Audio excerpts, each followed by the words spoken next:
اسرائیل نے دوحہ پہ اسٹرائک کی تو اس کے 48 گھنٹوں کے اندر اندر پاکستان اور سعودی عرب کا یہ میوچل ڈیفنس پیکٹ ہمارے سامنے آیا تھا، اور باقی سب کی طرح میں نے بھی اس کے اوپر پروگرام کیا تھا، لیکن باقی سب نے آپ کو یہ بتایا تھا کہ یہ مقامات مقدس کے دفاع کے لیے پاکستان نے شاندار کام کر دیا، زبردست کام کر دیا، مقامات مقدس کے لیے پاکستان کی فوج جو ہے وہ آ کھڑی ہوئی ہے اور اسرائیل سے خطرہ ہے۔ اور اس ناچیز نے ہنستے ہنستے آپ کو بتایا تھا کہ سعودی عرب کو اور مقامات مقدس کو یا مقدس مقامات کو کسی طرح بھی اسرائیل سے کسی قسم کا بھی کوئی خطرہ نہیں ہے۔ یہ سارا کا سارا میوچل ڈیفنس پیکٹ وہ ہے جو سعودی عرب گزشتہ کئی سالوں سے مانگ رہا تھا۔ اب ایک سرکمسٹانسز ایسے بلڈ اپ ہوئے ہیں کہ لوگوں کو پھدو بنایا جا سکتا ہے، لوگوں کو بے وقوف بنانے کے لیے اس وقت اس کا اعلان کر دیا گیا ہے، اور اس کا تمام تر مقصد جو ہے وہ ہوتیز ہیں، اس کا ہدف جو ہے وہ ایران ہے، خطرہ ایران سے ہے، ہوتی سے ہے، اور اصل وجہ یہ ہے کہ جو ایسٹرن سعودی عربیہ ہے جہاں تمام آئل کی ریفائنریز ہیں، جہاں آئل کے ریزروز ایگزسٹ کرتے ہیں،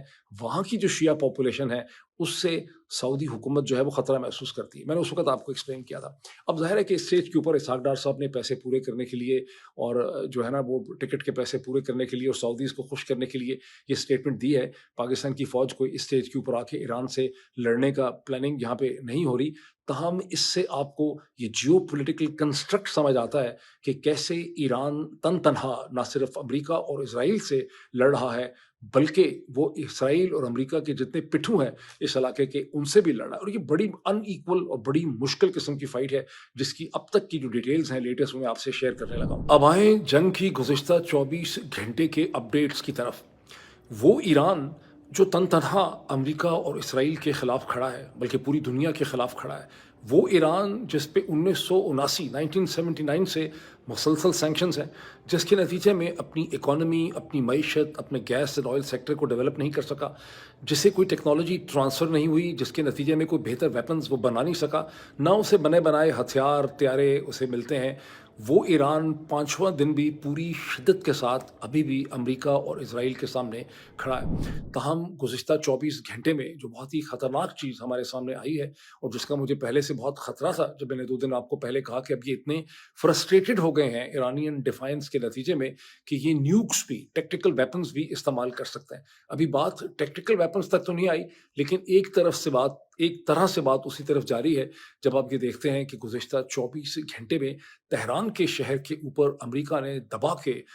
2000 پاؤنڈ کے وہی بم پھینکنے شروع کر دیے ہیں جو اس سے پہلے فلسطینی علاقے غزہ میں پھینکے جاتے تھے۔ یہ وہ بم ہیں جو پورا سیکٹر جو ہوتا ہے شہر کا اسے کھنڈر بنا دیتے ہیں۔ اور یاد رہے کہ تہران کی آبادی 9.8 ملین، تقریباً آپ کہہ سکتے ہیں کہ 10 ملین، 1 کروڑ کے قریب اس شہر کی آبادی ہے۔ یہ بہت ہی گنجان آباد شہر ہے، کہتے ہیں کہ اس کی پاپولیشن ڈینسٹی جو ہے وہ نیو یارک سے زیادہ ہے، اور نیو یارک سے زیادہ مطلب ڈینس یہ شہر ہے۔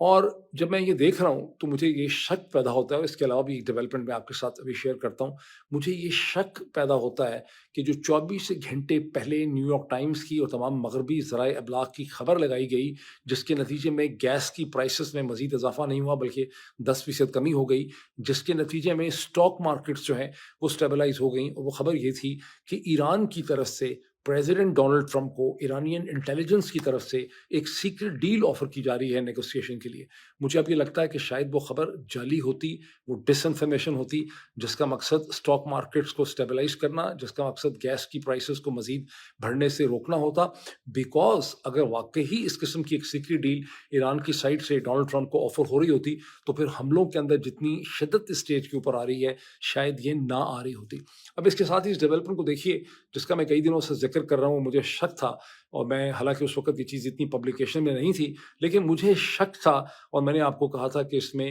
عراقی کرز جو ہیں، جو ایرانین عراقی کرز ہیں انہیں استعمال کیا جائے گا، جو عرب انسرجنٹس ہیں ساؤتھ میں انہیں استعمال کیا جائے گا، جو بلوچ ہیں انہیں استعمال کرنے کی بات ہوگی، جو ازیری ہیں نارتھ میں انہیں استعمال کرنے کی بات ہوگی۔ اب یہ کنفرم ہے کہ امریکہ کے صدر ڈونلڈ ٹرمپ نے، اور یہ کنفرم کیا ان کی اپنی اسپوکس پرسن کیرولین لیوٹ نے، کہ انہوں نے کردش لیڈرز کے ساتھ فون پہ بات کی ہے۔ ویسے کیرولین لیوٹ سینٹ کہتی ہیں کہ خدا نہ خواستہ ہمارے پریزیڈنٹ جو ہیں انہوں نے جو ہے وہ کردوں کے ساتھ مل کے ایران کے خلاف کوئی سازش نہیں کر رہے, ایسا کوئی پلان نہیں ہے, یہ باتیں غلط ہیں. لیکن انہوں نے کنفرم کیا کہ ان کی کردش لیڈرز کے ساتھ فون کے اوپر بات چیت ہوئی. I can comment on the fact that the president has held many calls with partners, allies, and leaders in the region, in the Middle East. He did speak to Kurdish leaders with respect to our base that we have in northern Iraq. یہ کون سے کردش leaders ہیں جن کے ساتھ phone کے اوپر بات ہوئی؟ اس پہ بہت مشہور لیڈرز ہیں جو لوگ اس خطے کی پالیٹکس سے واقف ہیں, ان کے ناموں سے بھی واقف ہیں. اس سے مسعود برزانی ہیں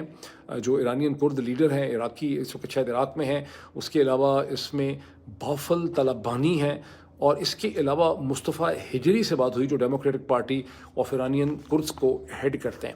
ایک آفیشل نے, ایک امریکن ٹاپ آفیشل نے, جن کا نام نیو یارک ٹائمز نے پبلش نہیں کیا, لیکن انہوں نے مطلب ان کو ایک کلاسیفائڈ انفارمیشن ان کو دی ہے, ان سے انفارمیشن شیئر کی ہے on the basis of not sharing the نیم,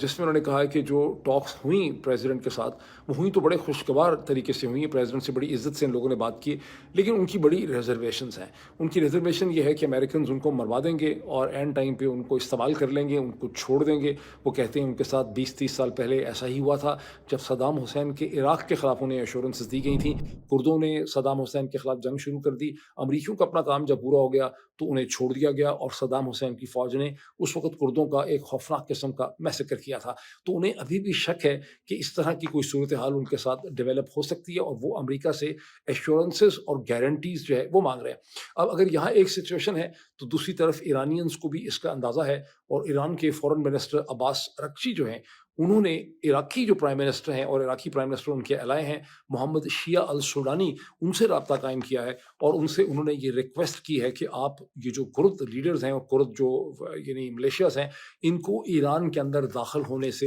روکیں.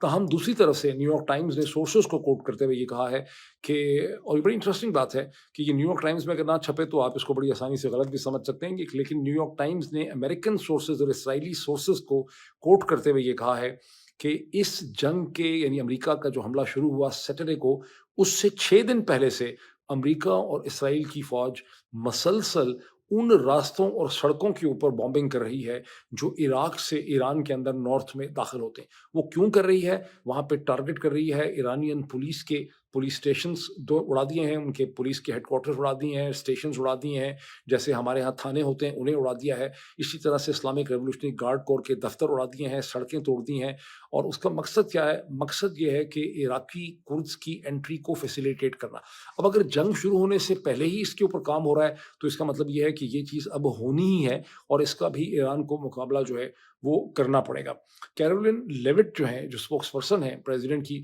وہ کہتی ہیں کہ نہیں, ہمارا اس قسم کا کوئی پلان نہیں ہے. تاہم مارکو روبیو نے جو سیکرٹری اسٹیٹ ہیں, جب انہوں نے منگل کے دن انہوں نے briefing the,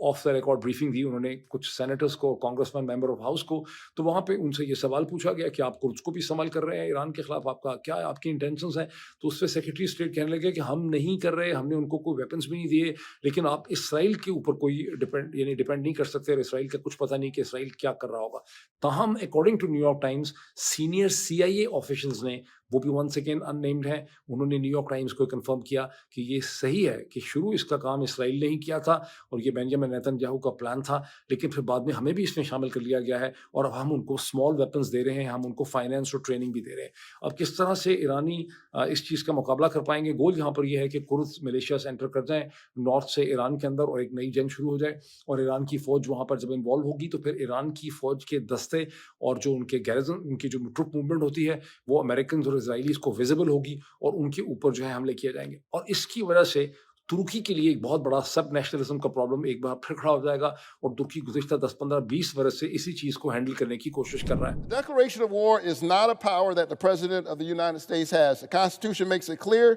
the declaration of war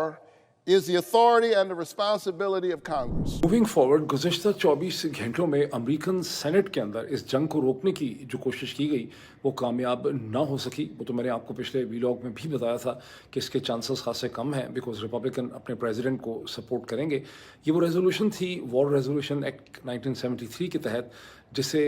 senator Tim can جو ڈیموکریٹ ہیں ورجینیا سے وہ لے کر آئے تھے. بائی پارٹیزن بل تھا, بائی پارٹیزن کوشش تھی, اور ان کے ساتھ ریپبلکن سینیٹر تھے پال رینڈ جن کا تعلق کینٹکی سے ہے. جو اس پہ ووٹنگ ہوئی اس میں 48 ورسز 52 جو ریپبلکن اینڈ ایک ڈیموکریٹ ہیں انہوں نے اس ریزولوشن کے خلاف ووٹ ڈالا, اور 48 کے 48 جو ہیں یہ ڈیموکریٹس ہیں جنہوں نے اس ریزولوشن کے فیور میں ووٹ ڈالا, اور صرف ایک ریپبلکن ان میں ہے پال رینڈ جنہوں نے اس ریزولوشن کو اور پریزیڈنٹ کی جنگ کو روکنے کی یہاں پہ کوشش کی. ریپبلکنس کی یہاں پہ دلیل اور آرگومنٹ یہ تھی کہ اسٹیج کے اوپر اگر ہم جنگ کو روکتے ہیں تو امریکہ کی سپاہ اور فوج جو ہے اس کی زندگیاں جو ہے وہ خطرے میں پڑ سکتی ہیں, اور جو 6 سپاہی جو ہیں وہاں پہ اب تک کنفرم کیے گئے ہیں جو مارے گئے ہیں ان کو اس طرح سے ڈسکرائب کیا جا رہا ہے جیسے 6000 لوگ جو ہیں وہ مارے جا چکے ہیں. اور یہ اور بات ہے کہ اس بل کو جنوری سے اس قسم کے بل جو ہے ہاؤس میں اور سینٹ میں لانے کی کوشش ہو رہی تھی. فار انسٹنس کانگریس مین رو کھنا جو ہے تھامس میسی کے ساتھ, کانگریس مین تھامس میسی کے ساتھ جنوری سے اس جنگ کو روکنے کی کوشش کر رہے ہیں, لیکن چونکہ زائنس لابیز کا ہاؤس کے اندر بھی اور سینٹ کے اندر اتنا انفلوئنس ہے کہ انہوں نے یہ ریزولوشنز, یہ بل جو ہے وہ ٹیبل ہونے ہی نہیں دیے. اب میں نے ایک بڑی انٹرسٹنگ چیز دیکھی, میں نے ایک لائن پڑھی اسی بل کی ڈسکشن کے حوالے سے جہاں نیو یارک ٹائم میں لکھا ہوا تھا کہ سیکنڈ ورلڈ وار کے بعد جو 1945 میں ختم ہوئی ہے اس کے بعد سے کانگریس نے کسی بھی جنگ کی باقاعدہ منظوری نہیں دی. تو مجھے بڑا, میں تو چونک گیا کہ جنگ کی منظوری نہیں دی. جنگیں تو امریکہ نے 25-30 کی ہیں, سیکنڈ ورلڈ وار کے بعد سے جنگ کی منظوری نہیں دی, یہ کیا معاملہ ہے؟ تو پتہ چلا کہ جو کورین وار ہوئی بہت بڑی, جس میں پتہ نہیں 30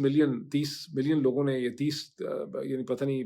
30-40 لاکھ امریکنز نے اس میں پارٹیسپیٹ کیا 1950 اور 1953 کی, وہ اقوام متحدہ کی ایک ریزولوشن کے ذریعے ہو گئی تھی. اس میں بھی امریکہ کے پریزیڈنٹ نے ایک ایگزیکٹو آرڈر ایشو کر دیا. لیکن مزے کی بات ہے کہ ویتنام کی جنگ کی بھی کانگریس نے کوئی اپروول نہیں دیا تھا, اور ویتنام کی جنگ بھی پریزیڈنٹ نے شروع کر دی, بعد میں کانگریس نے اس کی فنڈنگ وغیرہ دے دی, لیکن فارمل اپروول اس کا کبھی بھی نہیں ہوا. اسی طرح جو 2003 سے عراق کی جنگ شروع ہوئی اس کی بھی فنڈنگ بعد میں کانگریس نے دے دی, لیکن جنگ جو ہے اسے اس کا کوئی فارمل اپروول کانگریس نے نہیں دیا تھا. اور ویتنام کی جنگ جو ہوئی 1973 میں اسی لیے وار پاورز ایکٹ لایا گیا تاکہ پریزیڈنٹ جو ہے اگر جنگ شروع کرتا ہے, اس کو جنگ شروع کرنی پڑ جاتی ہے تو 48 گھنٹے کے اندر وہ ان رائٹنگ کانگریس کو انفارم کرے گا. جو اس کیس میں پریزیڈنٹ نے 48 گھنٹے سے زیادہ دیر لگائی ہے کہ اس کے کیا ریزنز ہیں, اس کو کیوں ایسا شروع کرنا پڑا, اور 60 یا 90 دن کے اندر اس کو ہاسٹیلٹیز ختم کرنی پڑیں گی جنگ کی, انلیس کہ اس کو کانگریس جو ہے وہ جنگ کو آتھرائز کرے. اس کا مطلب یہ ہے کہ کانگریس کا یہ تمام قانون جو ہے وار پاورز ایکٹ 1973 کا, وہ موجودہ ٹیکنالوجی کی موجودگی میں بالکل ریڈنڈنٹ اور بیکار ہو چکا ہے, بیکاز اب امریکہ کو کہیں پر بھی 60 سے 90 دن کی جنگ کرنے کی ضرورت نہیں ہے. اور پریزیڈنٹ ٹرمپ کی پوری کوشش ہے کہ ایک ہفتہ میرا گزر گیا, زیادہ سے زیادہ 4 اور ہفتوں کے اندر میں اس جنگ کو مکا لوں گا, یعنی 60 دنوں کے اندر ظاہر ہے کہ میں جنگ کو ختم کر لوں گا اور مجھے ایران کے اوپر مکمل کنٹرول جو ہے وہ مجھے حاصل ہو جائے گا. اب میں نے 2024 کے الیکشن سے پہلے میں نے کچھ پروگرامز کیے تھے. میں نے ایک فلم جو نئی آئی تھی اسی زمانے میں 2024 میں, جس کا نام اور عنوان اور ٹائٹل تھا سول وار, اس کے اوپر بھی میں نے ایک انگلش کی ڈسکشن کی تھی. اور میں نے آپ لوگ کو یہ بتانے کی کوشش کی کہ امریکہ کے اندر ایک بہت ہی سخت قسم کی پولیٹیکل پولرائزیشن ہے, بڑے مسائل جو ہیں وہ پیدا ہو چکے ہیں. امریکن سسٹم جو ہے وہ بذات خود بہت خطرے میں. اب آپ سوچیں کہ شاید میں یہاں آیا ہوں تو اس وجہ سے خطرے میں, ایسا نہیں ہے. امریکہ کے اندر ایک کرائسس ڈیولپ ہو رہا ہے, اور اس میں زائنس لابی جس طرح سے امریکہ کی پالیٹکس کو لے کر چل رہی ہے, اس کی وجہ سے امریکہ کے سیاسی ڈھانچے میں بہت سے مسائل پیدا ہو رہے ہیں جو آہستہ آہستہ بہت بڑھ رہے ہیں. اور اب اس جنگ سے میں سمجھتا ہوں کہ ان مسائل میں اور بہت زیادہ اضافہ ہوگا, اور اس کی انٹرنل تباہ کاری بھی آنے والے ہفتوں اور مہینوں میں آپ دیکھیں گے. 24 گھنٹے میں chairman joint chief of staff جو امریکہ کے ہیں جنرل ڈین کین, انہوں نے جو بریفنگ کی ہے میڈیا کو, جو روٹین کی بریفنگ ہے اس جنگ کے حوالے سے, ان کا یہ کہنا تھا کہ ہم نے ایران کی تقریباً 80% مسل کیپیبلٹی جو ہے ہم نے ڈسٹروائے کر دی ہے, اور ہم بہت تیزی سے اس کو مزید تباہ کرتے چلے جا رہے ہیں. اب ہم نے ایران کے کوسٹل ایریاز جہاں سے ایران جو ڈفرینٹ واٹر ویز ہیں اس کو ٹارگٹ کر سکتا ہے, ہمارے بیسز کو ٹارگٹ کر سکتا ہے, وہاں سے ہم ایرانین فوج کو پیچھے ہٹا رہے ہیں, اور ہم اندر کی طرف جو ہیں جائیں گے. ہمیں اسکائز کی ایک ماسٹری جو ہے وہ حاصل ہو سکتی ہے. اور ریزن اس کا جو بتایا جاتا ہے, جو میں نے انویسٹیگیٹ کیا ہے, وہ یہ ہے کہ جیسے ہی ایرانی اپنے میسل لانچرز کو استعمال کرتے ہیں, امریکنز اور اسرائیلیز جو ہیں وہ ان کو لوکیٹ کر لیتے ہیں, اور اس کے بعد وہ بہت آسانی سے ان کے میسل لانچرز کو ناکارہ کر دیتے ہیں, ان پہ حملہ کرتے ہیں. حامد رضا عزیزی ایک ایرانین اسکالر ہیں جو اس جنگ پہ کامنٹ کر رہے ہیں اپنے ٹویٹر ہینڈل پہ، جرمنی کے اندر موجود ہیں. وہ بہت ایک ایکوریٹ پکچر پیش کرتے ہیں اور وہ بھی کنفرم کرتے ہیں فرام ایرانین سورسز کہ واقعی ایران کو اپنے میسائلز کو اسمبل کرنے، ری آرگنائز کرنے اور حملے کرنے میں ان کو خاصی دقت ہو رہی ہے. اور امریکن سورسز یہ کہتے ہیں کہ پہلے دن میں اندازاً 300 کے قریب میسائلز انہوں نے فائر کیے، دوسرے دن اس سے آدھے کیے، تیسرے دن اور کم کیے، اور اب جو دن گزرا ہے، چوتھا پانچواں دن گزرا ہے، اس میں پتہ نہیں 20 25 30 میسائلز انہوں نے فائر کیے، اور ان کی مسل فائرنگ کیپیبلٹی جو ہے وہ بہت زیادہ ریڈیوس ہو چکی ہے. دوسری طرف بعض سورسز یہ کہتے ہیں کہ یہ ایک حکمت عملی اور اسٹریٹجی بھی ہو سکتی ہے، بیکاز جو اسلامک ریولوشنری گارڈ کور ہیں ان کے مقاصد یہ ہیں کہ کمرشل جو ٹریفک ہے اور جو کمرشل انرجی کی نیٹ ورکنگ ہے اور جو اس کا سسٹم ہے اس کو ڈسرپٹ کیا جائے اکراس جی سی سی، اور دنیا کو اس کا احساس دلایا جائے کہ جنگ جو ہے یہ بڑی مہنگی ہے، اور اس میں ان کو بہت حد تک کامیابی ہوئی ہے. At the same time Iranian sources یہ بھی تو بار بار دعویٰ کرتے ہیں کہ ان کے پاس ہائپرسونک میسائلز بھی ہیں اور جن کا وہ استعمال کر سکتے ہیں. یہ اور بات ہے کہ امریکن سورسز کو میں نے پڑھا ہے، ان کے ایکسپرٹس کہتے ہیں پینٹاگون کے کہ ان کے پاس ہائپرسونک مسلز نہیں ہوں گے، اگر ہوں گے تو بہت کم ہوں گے. جہاں سے تھوڑا سا تعجب یہ ہوتا ہے کہ سوشل میڈیا پہ مسلسل یہ کلیم کیا جا رہا ہے کہ ایرانی ہائپرسونک مسلز کا اسرائیل کے خلاف استعمال کر رہے ہیں اور ڈفرینٹ جگہوں پہ کر رہے ہیں، لیکن امریکن سورسز کا کہنا ہے کہ ان کے پاس ہے ہی نہیں، ابھی ہم نے دیکھے نہیں ہیں. اس کا مطلب یہ ہے کہ سوشل میڈیا میں جس کو ہائپرسونک مسائل کہا جا رہا ہے وہ ہائپرسونک مسائلز نہیں ہیں، وہ بلکہ وہ نسبتاً بہتر اور فاسٹر جو مسائلز ہیں وہ ان کی فوٹیج ہے جس کو ہائپرسونک سمجھا جا رہا ہے. اچھا، اب اسلامک ریولیوشنری گارڈ جو ہیں ان کا جو فوکس ہے وہ بنیادی طور پہ ابھی بھی اسٹریٹ آف ہارمز انہوں نے بند رکھی ہوئی ہے. وہاں پر اب تک میرا خیال ہے 7 ویسلز جو ہیں اس کے آگے پیچھے ان کو نشانہ بنایا گیا ہے، اس میں سے کچھ ٹینکرز ہیں، کچھ نان ٹینکرز ہیں، جس کے نتیجے میں اسٹریٹ آف ہارمز بند ہے. اور اس کی اوپر جتنی انرجی ڈپینڈنس ہے، اور گزشتہ 24-36 گھنٹوں میں جب قطر نے بھی اپنا جو مین اسٹیٹ سپلائی تھی گیس کی جو یورپ اور ایشیا کے لیے تھی، جب انہوں نے بند کر دی، انہوں نے فورس میجور جو ایک لیگل کانسیپٹ ہے جس میں اب کہتے ہیں کہ یہ ہمارے حالات ہمارے کنٹرول سے باہر ہو چکے ہیں، ہم اس کے لیے رسپانسبل نہیں ہیں، تو فورس میجور کا کانسیپٹ انووک انہوں نے کیا، انہوں نے سپلائی بند کر دی. وہ اسلامک ریولوشنری گارڈ کور کی ایک بہت بڑی کامیابی ہے. تاہم ایک دن پہلے فرانس کے پریزیڈنٹ جو ہیں ایمانوئل میکرون، ان کا یہ کہنا ہے کہ فرینچ ایک نیول فورس تشکیل دیں گے جو اسٹریٹ آف ہارمز سے آئل سپلائی اور ٹریفک جو ہے کمرشل اسے ریزیوم کرنے کی کوشش کرے گی. امریکنز نے بھی کہا تھا کہ وہ کریں گے، لیکن انہوں نے اس کے حوالے سے کیا کچھ بھی نہیں ہے. اچھا، اب یونائٹڈ اسٹیٹس کی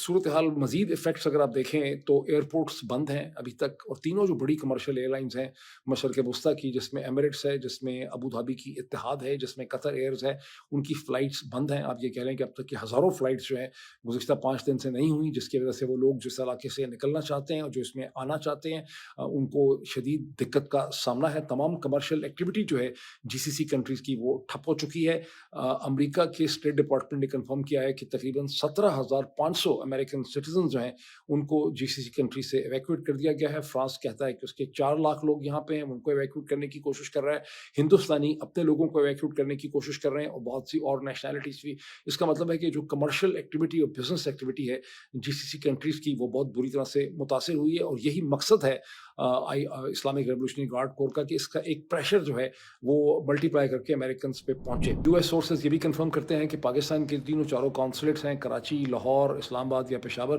وہاں سے امریکن سٹاف کو جو بہت کم کر دیا گیا ہے، بہت سٹاف کو نکال دیا گیا ہے، اور جتنے آپریشن ہیں ان کے وہ تقریباً ٹھپ ہو چکے ہیں. کاسٹس جو ہیں اس کے بارے میں دیکھ رہا تھا کہ ٹونی بلنکن جو فارمر سیکرٹری اسٹیٹ ہیں وہ ایک ٹیلی ویژن پروگرام میں کہہ رہے تھے کہ اس جنگ کی کاسٹ بہت مشکل ہے. اس کی وجہ یہ ہے کہ ایران جو ہے وہ بہت ہی سستے قسم کے ڈرونز اور میسائلز بناتا ہے. اس کی ڈرونز کی کاسٹ جو ہے وہ $30,000 سے کم ہے، جبکہ امریکہ ان ڈرونز کو ناکام بنانے کے لیے $1.1 ملین سے $4 یا $5 ملین پر ڈرون جو ہے وہ خرچ کرتا رہا ہے. اور ایک ایسٹیمیٹ چل رہا ہے کہ ایک دن کی کاسٹ کم از کم بھی $1 بلین امریکن ٹیکس پیئر کو پڑ رہی ہے، اور اب تک تقریباً اس لحاظ سے $5 سے $6 بلین جو ہیں وہ خرچ ہو چکے ہیں. تو یہ خرچہ ظاہر ہے کہ اس پہ لوگ سمجھتے ہیں کہ یہ بالکل ان مینیجبل خرچہ ہے. لیکن ایٹ دا سیم ٹائم اگر اس جنگ کے آخر میں ایران کی اکانومی کو وینیزویلا کی طرح امریکہ کنٹرول کر لے تو پھر ظاہر ہے کہ یہ خرچہ بڑا بیئریبل بن جاتا ہے، بیکاز آپ اس آئل کو اپنی مرضی سے استعمال کریں گے، اس کو کیسے بیچنا ہے، کس پرائس پہ بیچنا ہے، اس کے سیکٹر میں کیسی آپ نے انویسٹمنٹس کرنی ہے، وہ بھی اگر امریکہ کے ہاتھ میں آ جاتا ہے. ایران کے مسل کیپیبلٹی نہیں ہوگی فیوچر میں، یہ بھی امریکہ کے ہاتھ میں آ جاتا ہے. تو پھر یہ $5, $10, $15 بلین کی کاسٹ جو ہے وہ خاصی آپ کو ایک افورڈیبل کاسٹ. اب یہ وہ صورتحال ہے جس میں تمام نگاہیں چین کی طرف مرکوز ہیں. یہ سوال مختلف پبلیکیشنز میں مختلف اینالسٹ کی طرف سے، انٹرنیشنل ریلیشنز کے جو ایکسپرٹس ہیں ان کی طرف سے اٹھایا جا رہا ہے کہ کیا وجہ ہے کہ کیا ہو گیا کہ چین نے اپنے حلیف ایران کو بالکل ابینڈن کر دیا، تن تنہا چھوڑ دیا. اس ایران کو جو برکس کا بھی ممبر ہے، اس ایران کو جو SCO شنگھائی کوآپریشن آرگنائزیشن کا بھی ممبر ہے، وہ ایران جس کے ساتھ ایک ملٹی ڈائمینشنل اسٹریٹجک ریلیشن شپ چین نے 2021 میں قائم کیا، تقریباً $400 بلین کی انویسٹمنٹ کا، وہ ایران جس کو سعودی عرب سے جس کے تعلقات کو بہتر کرنے میں چین کا بڑا رول تھا، اسے چین نے کیسے ابینڈن کر دیا. اب اس کی بہت سی ایکسپلینیشنز ہیں، اور وہ ڈفرینٹ ایکسپلینیشنز یہ ہیں کہ چین کی وزڈم جو ہے وہ بڑی ڈفرینٹ قسم کی ہے. چینی بہت لمبا سوچتے ہیں، چینی جنگوں میں نہیں پڑنا چاہتے، چینی جو ہے وہ اپنی اکانومی پہ فوکس کرنا چاہتے ہیں. اور لیکن ان تمام ایکسپلینیشنز کو میں نے دیکھا ہے، مجھے ایسا لگتا ہے کہ ان تمام ایکسپلینیشنز میں سے جو اصل وجہ ہے وہ یہ ہے کہ چین کی اپنے ساحلوں سے اور اپنی بارڈر سے دور فزیکل پاور پروجیکشن کرنے کی کیپیبلٹی اور کیپیسٹی ابھی اتنی نہیں ہے، اور اس کی ڈپلومیسی جو ہے اس کے اندر بھی اگر ایک ڈیفیسٹ ہے وہ اسی وجہ سے ہے. اور یوکرین کی جنگ کے بعد جو چین اور روس کے درمیان میں 2012 13 14 میں نسبتاً بہت بہتر کوآرڈینیشن ہو رہی تھی مشرق وسطیٰ کے حوالے سے، وہ کوآرڈینیشن بھی اس وقت ایبسنٹ ہے. اور یہ وہی سیٹس آف سرکمسٹانسز ہیں جس کے درمیان میں امریکہ کے صدر نے اور اسرائیل نے اس موقع کا فائدہ جو ہے وہ اٹھایا. ہمارا اس میں جو لیٹسٹ خبر ہے وہ یہ ہے کہ چین جس نے پہلے ہی unlike many Muslim countries ایران پہ امریکہ اور اسرائیل کے حملے کو شدید الفاظ میں کنڈیم کیا ہے، چین کی طرف سے یہ اعلان کیا گیا ہے کہ چین بہت جلد ایک انوائے بھیجے گا مشرق وسطیٰ کے لیے، اسپیشل انوائے. کس کو بھیجے گا، کب بھیجے گا یہ کلیئر نہیں ہے، لیکن انوائے جو ہے وہ مشرق وسطیٰ کے اندر اس کانفلکٹ کو ختم کرنے کی کوشش کرے گا. ابھی کون سی ایسی شخصیت ہوگی جو اس میں کامیاب ہوگی؟ تاہم ایک اور بڑی امپورٹنٹ چیز یہ ہے کہ پریزیڈنٹ ٹرمپ اور پریزیڈنٹ شی جن پنگ کے درمیان مارچ کے آخر میں جو بہت امپورٹنٹ سمٹ میٹنگ ہونی تھی، جس کے حوالے سے امریکنز نے باقاعدہ اس کی تاریخ کا اور اس کی اہمیت کا اعلان کیا ہوا ہے، اور اس کے بارے میں پریزیڈنٹ ڈونلڈ ٹرمپ کو بڑی جستجو ہے کہ وہ تمام مسائل کا حل نکال سکیں گے. چائنیز نے کبھی بھی اس کی ڈیٹ کنفرم نہیں کی تھی، لیکن اب انڈیکیشن یہ ہے کہ وہ میٹنگ نہیں ہو سکے گی، چونکہ اس حملے کے نتیجے میں چینی بہت بھرم ہیں اور بہت اپسیٹ ہیں، اور وہ شاید اس اسٹیج کے اوپر پریزیڈنٹ شی جن پنگ کی پریزیڈنٹ ڈونلڈ ٹرمپ کے ساتھ ملاقات نہیں ہو سکے گی. اگر یہ چیز ہوتی ہے تو یہ بذات خود جو ہے وہ چین کا امریکہ کے اوپر اور پریزیڈنٹ ٹرمپ کے اوپر ایک خاصا بڑا پریشر ہوگا. ابھی اتنا ہی، پھر آپ سے ملاقات ہوتی. Thank you.